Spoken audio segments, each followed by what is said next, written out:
نحمده ونصلي على رسوله الكريم فأما بعد أعوذ بالله من الشيطان الرجيم وما آتاكم الرسول فخذوه وما نهاكم عنه فانتهوا واتقوا الله ان اللہ شدید العقاب۔ اور رسول صلی اللہ علیہ وآلہ وسلم جو تمہیں دے لے لو، اور جس سے تمہیں روکے اس سے باز آ جاؤ، اور اللہ سے ڈرو، بے شک اللہ سخت سزا دینے والا ہے۔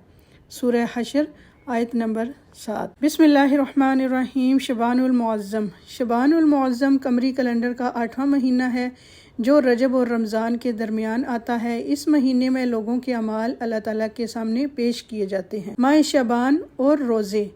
شعبان وہ مہینہ ہے جس میں رسول اللہ صلی اللہ علیہ وآلہ وسلم نے رمضان کے بعد سب سے زیادہ روزے رکھے۔ حضرت اسامہ بن زید رضی اللہ تعالیٰ عنہ بیان فرماتے ہیں، میں نے کہا اے اللہ کے رسول صلی اللہ علیہ وآلہ وسلم، میں نے آپ صلی اللہ علیہ وآلہ وسلم کو شعبان کے علاوہ کسی مہینے کے اتنے روزے رکھتے ہوئے نہیں دیکھا۔ آپ صلی اللہ علیہ وآلہ وسلم نے فرمایا، رجب اور رمضان کے درمیان یہ وہ مہینہ ہے جس کی فضیلت سے لوگ غافل ہیں۔ یہی وہ مہینہ ہے جس میں اعمال رب العالمین کے سامنے پیش کیے جاتے ہیں، پس میں پسند کرتا ہوں کہ جب میرے اعمال پیش کیے جائیں تو میں روزے کی حالت میں ہوں۔ اس حدیث سے معلوم ہوا کہ شعبان کے پورے مہینے میں اعمال اللہ تعالیٰ کے سامنے پیش کیے جاتے ہیں، اس کے لیے کسی ایک دن کو مخصوص کرنا صحیح نہیں ہے۔ ام المومنین حضرت ام سلمہ رضی اللہ تعالیٰ عنہا فرماتی ہیں، میں نے نبی اکرم صلی اللہ علیہ وآلہ وسلم کو شعبان اور رمضان کے علاوہ پے در پے روزے رکھتے ہوئے نہیں دیکھا۔ ام المومنین حضرت عائشہ رضی اللہ تعالیٰ عنہا فرماتی ہیں، رسول اللہ صلی اللہ علیہ وآلہ وسلم روزے رکھتے چلے جاتے، یہاں تک کہ ہم کہتے آپ صلی اللہ علیہ وآلہ وسلم روزہ رکھنا نہ چھوڑیں گے، اور آپ صلی اللہ علیہ وآلہ وسلم روزے چھوڑتے چلے جاتے، یہاں تک کہ ہم کہتے کہ آپ صلی اللہ علیہ وآلہ وسلم کبھی روزہ نہ رکھیں گے۔ میں نے رسول اللہ صلی اللہ علیہ وآلہ وسلم کو رمضان کے علاوہ کسی ماہ کے مکمل روزے رکھتے نہیں دیکھا، اور میں نے آپ صلی اللہ علیہ وآلہ وسلم کو شعبان کے علاوہ کسی مہینے میں کثرت سے روزے رکھتے ہوئے نہیں دیکھا۔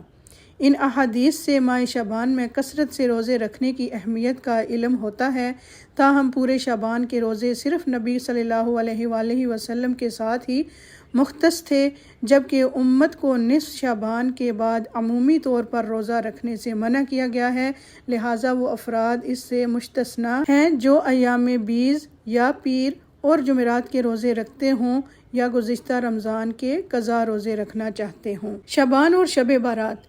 نصف شعبان کی رات عمومی طور پر شب برات کے نام سے منائی جاتی ہے، جس کو کوئی دلیل قرآن و سنت میں موجود نہیں ہے، نیز اس کی فضیلت کے بارے میں کسی روایت میں بھی لیلۃ البرات کا نام نہیں ملتا۔ برات کے لفظی معنی اظہار بیزاری کے ہیں، جیسا کہ اللہ تعالیٰ نے سورہ توبہ میں فرمایا، برات من اللہ ورسولہ، اللہ اور اس کے رسول کی طرف سے بیزاری کا اظہار ہے۔ اس آیت مبارکہ میں برات کا لفظ مشرکین مکہ سے بیزاری کے اظہار کے لیے استعمال ہوا ہے۔ بالفرض اس لفظ کو اس رات کی وجہ تسمیہ تسلیم کر بھی لیا جائے تو پھر سوال یہ پیدا ہوتا ہے کہ کون کس سے بیزاری کا اظہار کر رہا ہے، اور اس کا نصف شعبان کی رات سے کیا تعلق ہے۔ نصف شعبان کی رات اور نزول قرآن۔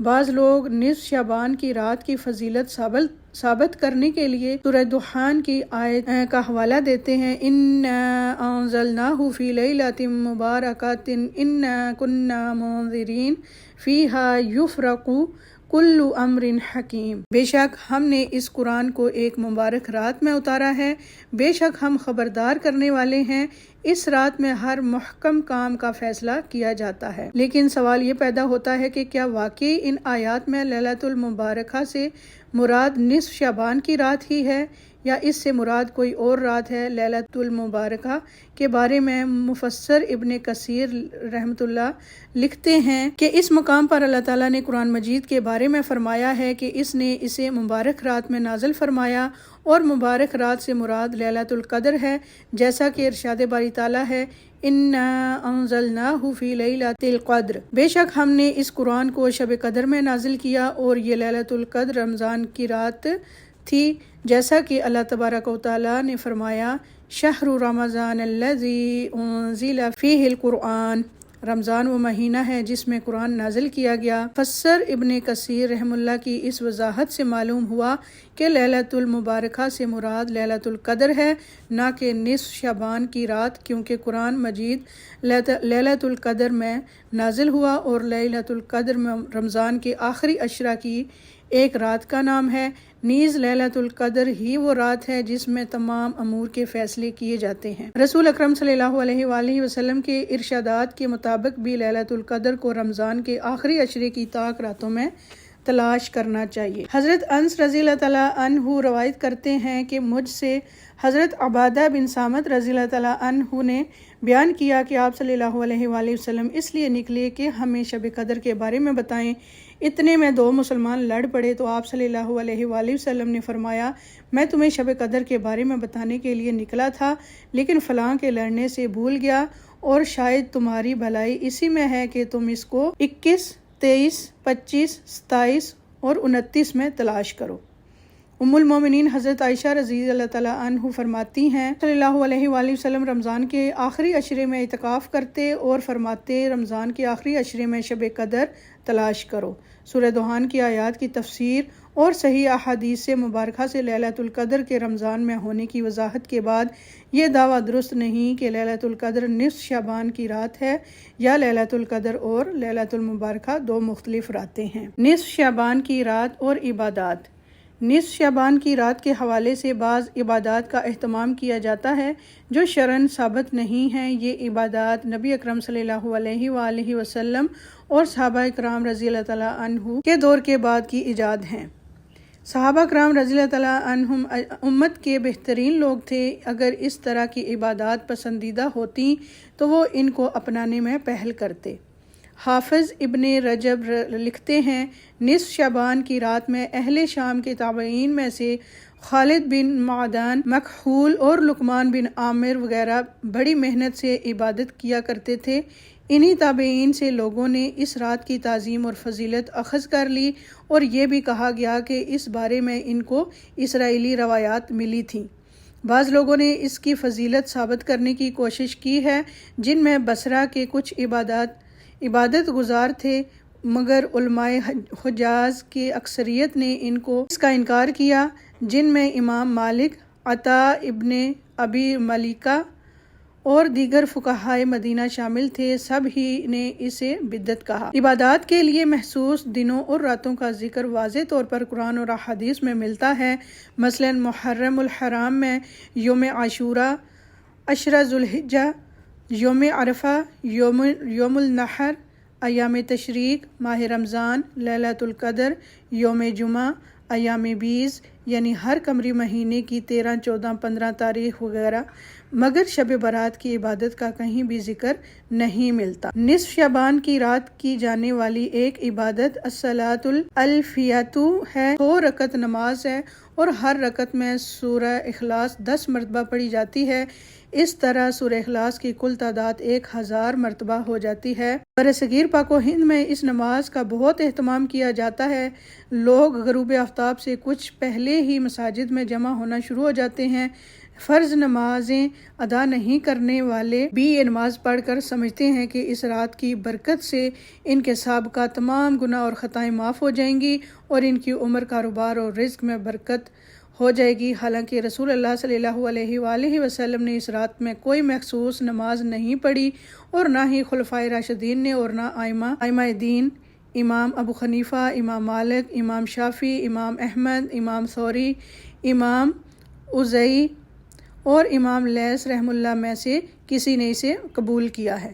نیز اس بارے میں جو روایات منقول ہیں یا بلا اتفاق تمام اہل علم اور محدثین کے نزدیک موضوع ہیں، اس کی ابتدا کے بارے میں علامہ مقدسی رحم اللہ فرماتے ہیں ہمارے ہاں بیت المقدس میں نہ صلاۃ الرغائب جو رجب کے مہینے میں پہلے جمعہ کو ادا کی جاتی ہے کا رواج تھا، اور نہ صلاۃ شعبان کا۔ صلاۃ شعبان کا رواج ہمارے ہاں سب سے پہلے اس وقت ہوا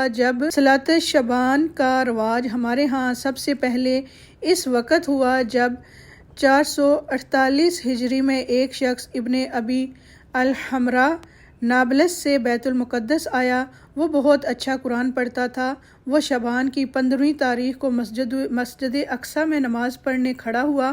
اس کی حسن قرات سے متاثر ہو کر ایک شخص اس کے پیچھے کھڑا ہو گیا، پھر ایک اور پھر ایک اور اس طرح کافی لوگ اس کے پیچھے کھڑے ہو گئے۔ پھر وہ دوسرے سال بھی 15ویں شعبان کی شب آیا اور حسب سابق لوگوں نے اس کے پیچھے نماز پڑھی۔ پھر سال بہ سال اسی طرح ہوتا رہا اور یہ بدعت زور پکڑ گئی، بلکہ گھر گھر پہنچ گئی اور اب تک جاری ہے۔ مولا علی قاری صلاۃ الالفیہ کو موضوع قرار دیتے ہیں۔ شیخ عبد الرحمن مبارک پوری کہتے ہیں کہ نصف شعبان کے روزے کی فضیلت میں مجھے کوئی صحیح اور مرفوع حدیث نہیں ملی ہے۔ حقیقت یہ ہے کہ اس طرح کے اضافے اصل دین میں ہوتے رہتے ہیں اور رفتہ رفتہ دین کا حصہ بن جاتے ہیں، یوں دین اسلام کی اصل شکل مسخ ہو کر رہ جاتی ہے۔ سلامی روزہ استقبال رمضان کے طور پر سلامی روزہ شعبان کے آخر میں رکھا جاتا ہے۔ یہ روزہ نہ اللہ کے رسول صلی اللہ علیہ وآلہ وسلم نے رکھا اور نہ کسی اور کو رکھنے کا حکم دیا۔ حضرت ابو ہریرہ رضی اللہ تعالیٰ عنہ سے روایت ہے کہ رسول اللہ صلی اللہ علیہ وآلہ وسلم نے فرمایا، جب نصف شعبان باقی رہ جائے تو اس کے بعد روزہ نہ رکھو۔ حضرت ابو ہریرہ رضی اللہ تعالیٰ عنہ سے روایت ہے کہ آپ صلی اللہ علیہ وآلہ وسلم نے فرمایا، رمضان سے 1 یا 2 دن پہلے کوئی شخص روزہ نہ رکھے، البتہ وہ شخص جو اپنے معمول کے مطابق روزے رکھتا آ رہا ہے وہ رکھ سکتا ہے، یعنی کسی کا فرض روزہ رہتا ہو تو وہ رکھ لے، یا وہ شخص جو پیر یا جمعرات کے مصنوع روزے رکھتا ہے اور وہ دن رمضان سے پہلے آ رہے ہوں تو ایسا شخص روزہ رکھ سکتا ہے۔ مخصوص اذکار و خلقے۔ نصف شعبان کی رات لوگ مسجدوں میں حلقہ بنا کر بیٹھتے ہیں اور ہر حلقہ کا ایک ذمہ دار ہوتا ہے۔ دیگر افراد ذکر اور تلاوت میں اس کی اقتدا کرتے ہیں، مثلا کلمہ طیبہ یا دوسرے اذکار کو خاص طرز اور ترنم کے ساتھ پڑھتے ہیں۔ یہ خود ساختہ اعمال ہیں جن کی دلیل قرآن و سنت میں موجود نہیں ہے۔ نصف شعبان کی رات اور مختلف رسومات۔ قبرستان جانا۔ نصف شعبان کی رات کے بارے میں ایک بات مشہور کر دی گئی ہے کہ رسول اللہ صلی اللہ علیہ وآلہ وسلم اس رات بقیع کے قبرستان تشریف لے گئے، اور دلیل کے طور پر مندرجہ ذیل روایات پیش کی جاتی ہیں۔ ام المومنین حضرت عائشہ رضی اللہ تعالیٰ عنہا سے روایت ہے، جب رسول اللہ صلی اللہ علیہ وآلہ وسلم کی باری میرے پاس ہوتی تو آخر رات میں بقیع قبرستان کی طرف نکلتے اور کہتے، سلام ہو تم پر اے گھر والوں مومنوں، جس کل کا تم سے وعدہ تھا کہ تمہارے پاس آنے والا ہے وہ تمہارے پاس آ چکا، اور اگر اللہ نے چاہا تو ہم تم سے ملنے والے ہیں، اے اللہ بقیع غرقد والوں کو بخش دے۔ اس حدیث سے رسول اللہ صلی اللہ علیہ وآلہ وسلم کا نصف شعبان کی رات کو خاص طور پر قبرستان جانے کا کوئی ثبوت نہیں ملتا، صرف یہ پتہ چلتا ہے کہ آپ صلی اللہ علیہ وآلہ وسلم اپنے معمول کے مطابق قبرستان گئے تھے۔ قبر پر لکڑی گاڑنا۔ قبر پر لکڑی گاڑ کر مردے کے حسب حال کپڑے پہنائے جاتے ہیں اور اس سے باتیں کی جاتی ہیں، دعائیں اور گریہ وزاری کی جاتی ہے۔ ان اعمال کا دین سے کوئی تعلق نہیں ہے۔ روحوں کی واپسی۔ بعض لوگ عقیدہ رکھتے ہیں کہ خاندان کی میتوں کی روحیں اس رات اپنے گھر آتی ہیں اور دیکھتی ہیں کہ ان کے لیے کیا پکایا گیا ہے، چنانچہ لوگ مٹھائیاں، حلوے اور دیگر اشیاء بنانے کا اہتمام کرتے ہیں اور انہی گھروں میں مخصوص مقامات پر رکھا جاتا ہے تاکہ میت کی روح وہاں آ کر خوش ہو۔ اسی طرح گھروں کو صاف کیا جاتا ہے۔ یہ من گھڑت اور بے بنیاد باتیں ہیں، کیونکہ قرآن اور سنت کے مطابق نیک روحیں علیین میں اور بری روحیں سجین میں ہوتی ہیں۔ ان روحوں کا یہ حصار توڑ کر دنیا میں آ جانا گویا اللہ کے قانون کی خلاف ورزی ہے، جیسا کہ قرآن مجید میں آتا ہے، وَمِن وَرَائِهِمْ بَرْزَخٌ إِلَىٰ يَوْمِ يُبْعَثُونَ، اور ان کے پیچھے دوبارہ اٹھائے جانے کے دن تک ایک پردہ ہے۔ بعض لوگوں کا خیال ہے کہ جب تک شب بارات کے موقع پر ختم کی رسم ادا نہ کی جائے تو میت کا شمار مردہ میں نہیں ہوتا اور اس کی روح معلق رہتی ہے۔ یہ بھی ایک غلط عقیدہ ہے جس کا ثبوت قرآن مجید یا احادیث مبارکہ میں نہیں ملتا ہے۔ مردوں کی عید۔ بعض لوگ نصف شعبان کو مردوں کی عید کہتے ہیں۔ ان کے مطابق عید الفطر زندوں کی عید ہے، جبکہ شب برات مردوں کی عید ہے۔ اگر کوئی مر جائے تو شب برات کی فاتحہ دلائے بغیر کوئی خوشی کا دن نہیں منایا جا سکتا، یہ بھی ایک من گھڑت بات ہے۔ حلوہ پکانا، نصف شعبان کے دن حلوہ پکا کر تقسیم کرنا بھی ایک ضروری امر بن چکا ہے، اور اس فعل میں عوام کی اتنی بڑی تعداد شامل ہے کہ عقل حیران رہ جاتی ہے۔ دلیل یہ دی جاتی ہے کہ رسول اللہ صلی اللہ علیہ وآلہ وسلم کے دندان مبارک جنگ احد میں شہید ہوئے، حلوہ بنا کر کھلایا گیا، حالانکہ جنگ احد شوال میں ہوئی اور حلوہ شعبان میں پکایا جاتا ہے۔ بعض لوگ کہتے ہیں کہ حضرت اویس کرنی رحمہ اللہ نے رسول اللہ صلی اللہ علیہ وآلہ وسلم کی محبت اور اتباع میں دانت شہید کیے اور انہوں نے حلوہ کھایا۔ اس روایت میں بھی کوئی صداقت نہیں ہے۔ اس طرح کی بے بنیاد باتوں کی ایک طویل فہرست پائی جاتی ہے۔ چراغاں اور آتش بازی، گھروں، چھتوں، مسجدوں، درختوں اور قبرستانوں وغیرہ پر چراغاں کرنا، قندیلیں روشن کرنا، پٹاخے چھوڑنا، آتش بازی کرنا اور پوری رات اس کھیل تماشے کے ساتھ جاگ کر گزارنا نصف شعبان کی رات میں ایک معمول بن چکا ہے۔ یہ ہندوؤں کی دیوالی، مجوسیوں کی آتش پرستی کی نقل کے سوا کچھ نہیں ہے، جبکہ رسول اللہ صلی اللہ علیہ وآلہ وسلم نے غیر مسلم اقوام کی مشابہت سے سختی سے منع کرتے ہوئے فرمایا، من تشبہ بقوم فہو منہم، جو کسی قوم کی مشابہت اختیار کرتا ہے وہ انہی میں سے ہے۔